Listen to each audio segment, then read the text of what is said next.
I was delighted to be told, about three-quarters of an hour ago, that the Transport Minister, Barbara Creecy, was available to chat to me this afternoon about her approach to the courts for a declaratory order in relation to the awarding of a tender for a new driver's license printing machine. It has a little bit of a history, but the key fact was that the Auditor General found irregularities in the awarding of this tender. And so, Minister Barbara Creecy, good afternoon, and thank you so much for making yourself available. Good afternoon and greetings to all your listeners. What exactly are you asking the court to declare on? Well, we are faced with a conundrum, and the conundrum is that the Auditor General has found that there were irregularities in the process of procurement of the new driver's license card machine. Section 81 of the Public Finance Management Act says that if a Director General authorizes spending which is irregular, they could face charges. They could also face the possibility that that expenditure could be reclaimed from their personal resources. So we can't go forward and we can't go backward because this tender was awarded in August last year. So we need to go to the court and say this is the situation we're facing. What do we do? Okay, and the court, I suppose, I don't know what the range of options is that the court has to scrutinize the irregularities and say they are not of sufficient weight to disqualify the tender, or to say it is clear that the irregularities are sufficiently weighty to render the tender null and void, go back and start again, somewhere in between those two. Are you leaving it completely open, or are you suggesting? Well, I mean, obviously, our lawyers will suggest an approach, but I mean, the court could say that we see what the Auditor General is saying. You should approach the courts to set aside the award, or they could say we don't think that there's sufficient grounds. But obviously, they would then have to be giving good reasons, which we could then use in due course if the Auditor General says to us we're spending in an irregular manner.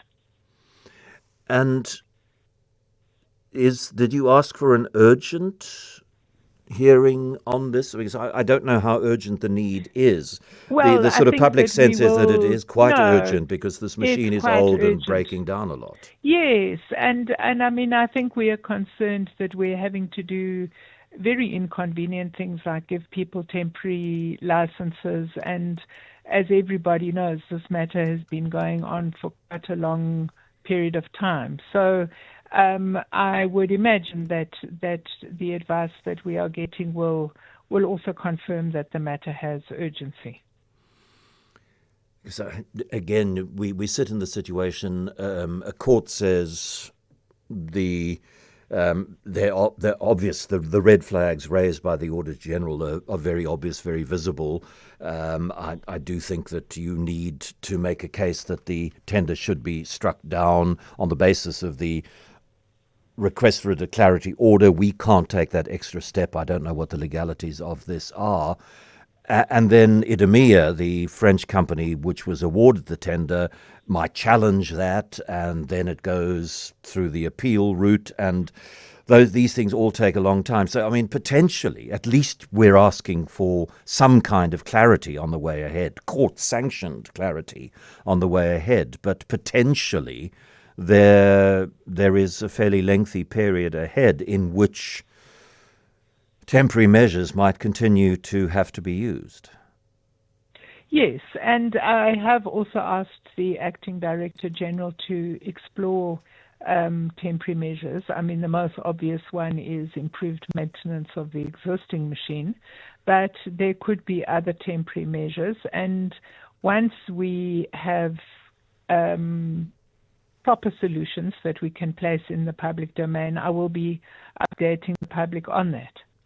Is there any prospect of quite a few listeners have been contacting me while we have been talking, and it's something that comes up from listeners a fair amount of the time. If indeed the courts are going to rule that the tender was so irregular that it has to be set aside, has there been thought of opting for a digital rather than a physical license? Is that at all in discussion within the ministry, within the department? Look, we are waiting for clarity on what we must do, because I think that it's premature to presume what the court might decide. But obviously, we are living in the 21st century, and obviously time has moved on since the old machine was procured. So I suppose that if we were talking to the younger generation, they would be telling you that all you need is a QR code and all sorts of things which would fall in the domain of a more modern approach to this kind of thing. So I think once we do have clarity which way this thing is going, we would be able then to be taking professional advice on what would be the appropriate approach. Barbara Creecy, thank you very, very much for making time for us this afternoon. Thank you for setting out the situation as it is at the moment, the Minister of Transport.